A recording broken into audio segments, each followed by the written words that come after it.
So for this dress, we've got a zip that is going to come up the back of the dress. Now, before getting to insert my zip, I have finished off my raw edges down the back. I've done so keeping my facings free, so I've kept those up. Now, I have used an overlocker, but you could use a zigzag stitch, just anything. If you've got anything that you're worried about fraying, just to give it a finish off, you could just leave it as a raw edge. If it's not a particularly fray fabric, it would be fine. But that's what's happened. Now I've done it on the overlocker, making sure I'm not letting it trim very much off at all, just taking off any little fluffy fray bits. That's all I've removed. And the reason that's important is because on this particular zip insertion, seam allowances are important. It's really crucial that we follow them. So the first thing I have done to get myself ready for the zip is made sure that my notch at the bottom of the zip, let me keep going up, it's quite low down, is in place. Now if you have finished over the top of that, you will need to just make sure you can see where it is still. It's these tiny little snips that you can see that I've popped in. If you can't still find where they are, then just grab your pattern back out, lay it back on and give it a fresh snip so that we know where those are. And the reason for that is because the first thing we're going to do for this zip insertion today is we are going to place our back seams right sides together, and we are going to do a nice solid reverse at our notch here, this little snip, and we're going to sew the bottom half of our seam up, not the top half. That's where the zip's going to go. The bottom half is going to be sewn up. Now it's really important that we do that at the correct seam allowance. For this pattern, that is 5/8 of an inch or 1.5 seam allowance, so 1.5 centimeters. So we're going to do our nice little solid reverse there. I say solid reverse because it's the bottom of the zip, so you want to make sure that as you do the zip up and down, that it's not going to come loose and start coming undone, or we'll end up with a hole at the bottom of the zip. So I shall go and sew that, and I'll be back.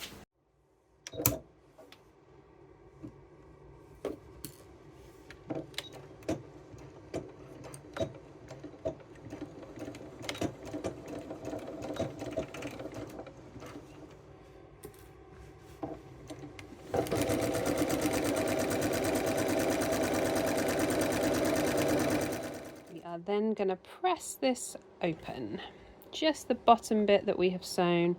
Don't worry about anything particularly that happened above just yet.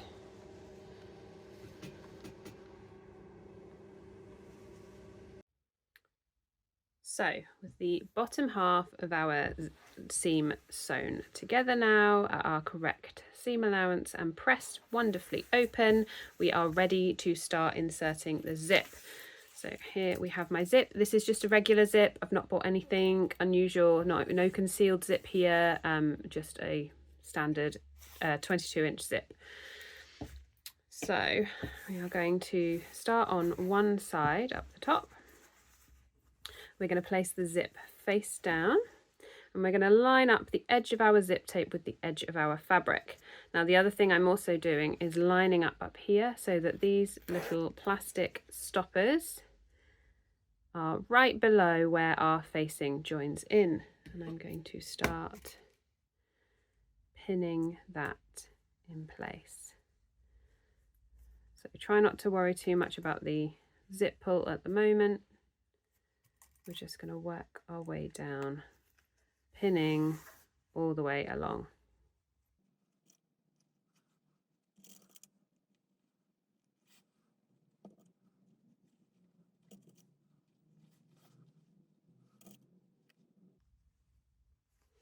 When you get to the bottom here, you'll notice that my zip is about an inch longer than where the notch comes up.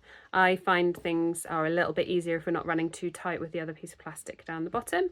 And a zip that's too long is always absolutely fine. I would always rather that than a zip that is too short. So with it all pinned in place, we're going to take to the machine and we're going to sew it. You can see that my facing here up the top is not trapped in. I'm not sewing that at all at the moment. Just down the centre back seam. I'm currently working on the left hand side of this whilst I'm looking at it, but it actually doesn't really matter which way around you do this. So we're just going to take this to the machine and we're going to sew it at a 1 centimetre or 3/8 seam allowance. That is so important. The second step will not work if you have not done this at the correct seam allowance. So we're going to do it at a 1 centimetre or 3/8 seam allowance, which is right up close to the stitching. And a lot of what happens, people get really stuck with how to get around this. So I will take you to the machine and show you how we're going to get past it. So first things first, I'm going to need my zip foot. Now this zip foot can go on either side. So first thing I need to do is figure out what side I need it on. So I want my needle to come down here, which means I need it on this side. So pop the old one off. Pop the new one on.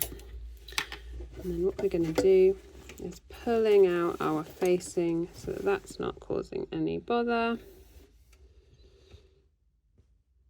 And put ourselves on here, so you can see I'm on my 1 centimetre or 3/8 seam allowance, so that's the right spot. Right up the top, take that pin out, and just like always we're going to start with a nice reverse to secure ourselves on, and I'm going to come down. You see I've got it partially unzipped at the moment, so I'm going to come down until I'm just in front of where that is. And then I'm not going to fight with it, I'm not going to go around it, I'm going to stop. And I'm going to stop with my needle in and lift my presser foot up. And then this is going to enable me to zip past my foot.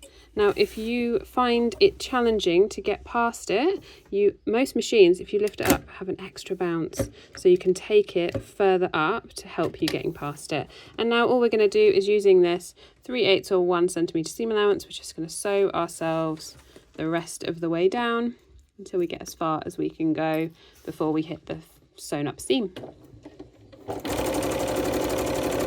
So when we get down to this last little bit before the seam, we're just going to hold her out flat and, as I say, go down until you can go no further. Nice little reverse, and take her off the machine. As you can see, we've got 1/2 of our zip beautifully sewn in, with the just finishing just where the seam comes across with the facing, and sewn down to where we have the other seam. Now to prepare the other side ready for sewing, pull out the other side here. We are going to press our 1.5 centimetre seam allowance back. Now this needs to be 1.5 centimetres or 5/8 of an inch. So grab yourself a tape measure, or I like these tiny rulers, they're great for being at the iron with, and measure yourself to make sure as you iron we're going to get the correct seam allowance pressed, and we're going to do that the whole way down. So I now have 1/2 of my zip sewn onto one side at a 1 centimetre or 3/8 seam allowance, and I have pressed my other side to 1.5.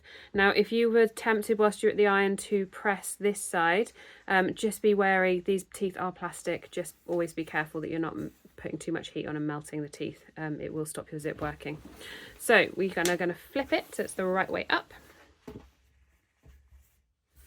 and then we're going to get ready to pin. Now I find this easiest to pin from the bottom up so that we don't end up with a pucker here. So the theory of what's happening now is we've got one side on a smaller seam allowance, which means that it is sitting just inside here, which means that this side will sit over the top. We're just going to roll it down, concealing the zip, and then we are going to be pinning and sewing on this side, creating this lovely little concealment flap. And so all that will be visible is the stitching line down this side. So what will happen on the machine is, obviously you can't see the teeth, so you're going to feel your way down, and you're letting that top part of the zip foot run alongside the teeth, which is where I want to run. So you're just going to keep working your way up, making sure that you're keeping your width and your distance the whole way up. I usually pop a pin in and then double check that I'm catching this underneath seam allowance. with the pin as I go up. So pop the pins in where you plan to sew, and then that process is much easier.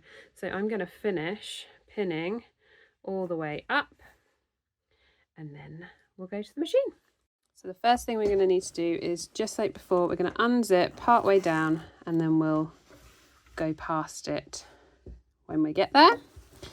So we're going to keep the facing free, and we're going to position ourselves right up the top.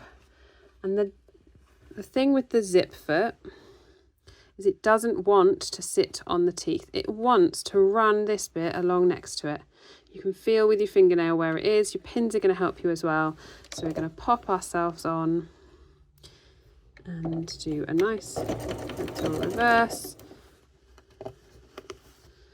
and start working our way down like this. I don't know if you can see, so you can get it in focus. What we've got is we've trapped our seam allowance back there, got the zip secured on, and we're creating this semi-concealment, as I said before. So we will continue working our way alongside these teeth.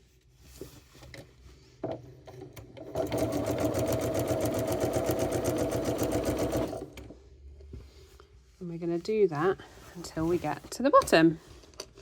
We've reached the zip, so before we do anything else, I'm just going to move myself past so that that's out of my way.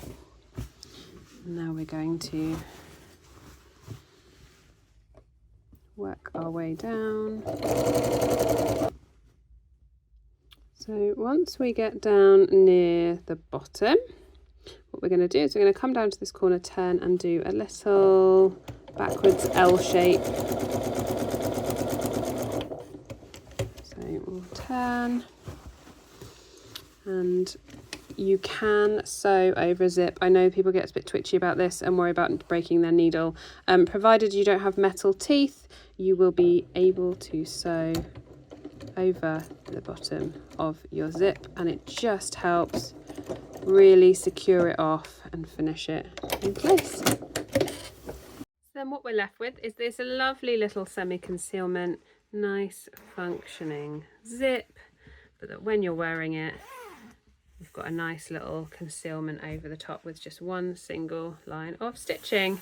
And as I showed you on the machine, we've got this little L shape at the bottom that's really finishing the bottom of that zip off. Now the only thing left to do, let's flip it to have a look at the inside, and it's around where this facing is. I will take a 45-degree angled fold on the top of that, pull that down, and I will hand stitch up the back of the zip tape. It's not very far. I know people don't like hand stitching, but it's on the inside. It's just going to secure that off. If you do it on the machine, it's going to be visible on the outside and it's going to look a bit messy. This side is a little bit more complex because of the concealment. Just trust that you're folding there on your 1.5 centimeters or 5/8. Fold it to the inside, allowing it to conceal slightly at the top, and then I would just secure it underneath, making sure that that zip tape is being a mischief. So keep that zip tape over there. Once that's been sewn in, it will stay in the right place.